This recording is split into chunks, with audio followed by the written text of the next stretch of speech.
Bonjour et bienvenue dans la présentation de ce cours consacré au portrait, un sujet délicat qui réclame rigueur et précision.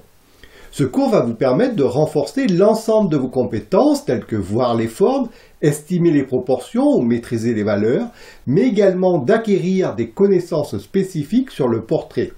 Pour connaître le contenu de ce cours, suivez-moi.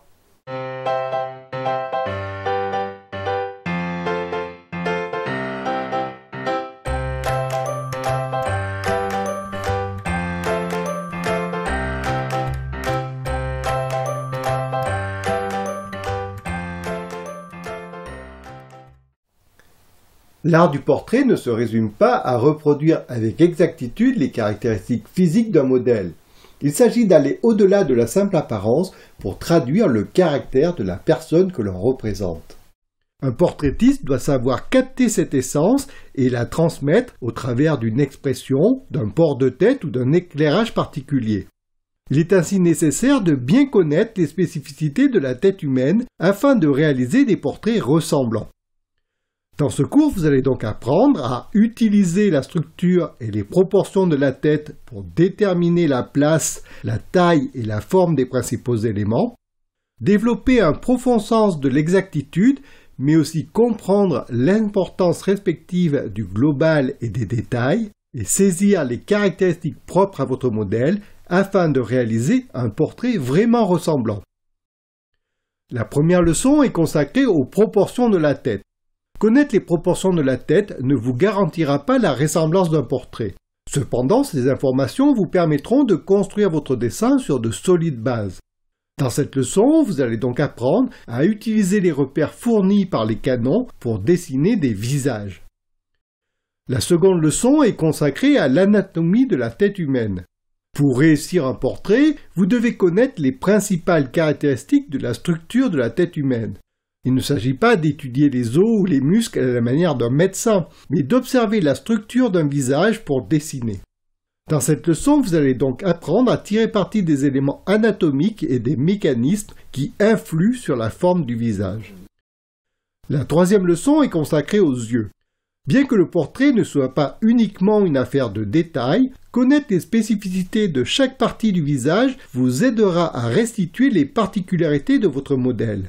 Le dessin des yeux ne doit donc pas être négligé sous peine de passer à côté de la ressemblance. Dans cette leçon, vous allez donc étudier la structure des yeux afin d'éviter d'être influencé par les représentations symboliques.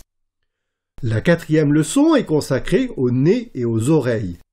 Le dessin du nez permet d'asseoir la ressemblance. Cet élément central du visage est propre à chaque individu. Quant aux oreilles, souvent négligées, elles sont également spécifiques à chaque personne et à ce titre tout aussi importantes que les autres éléments du visage.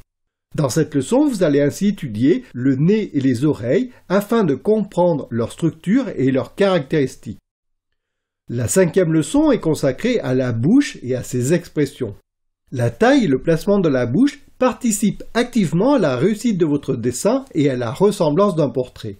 La bouche, comme les yeux, joue un rôle important dans la traduction de nos émotions et de nos sentiments.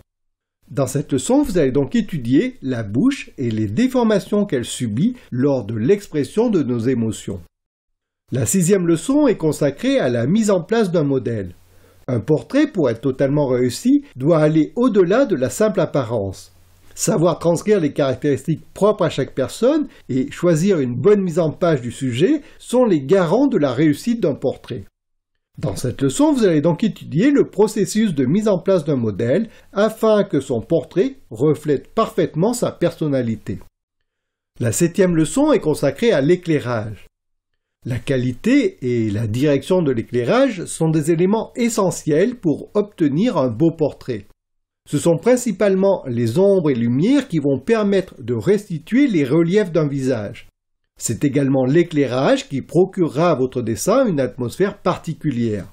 Dans cette leçon, vous allez donc apprendre à utiliser l'éclairage pour mettre en valeur la structure du visage et le caractère de votre modèle.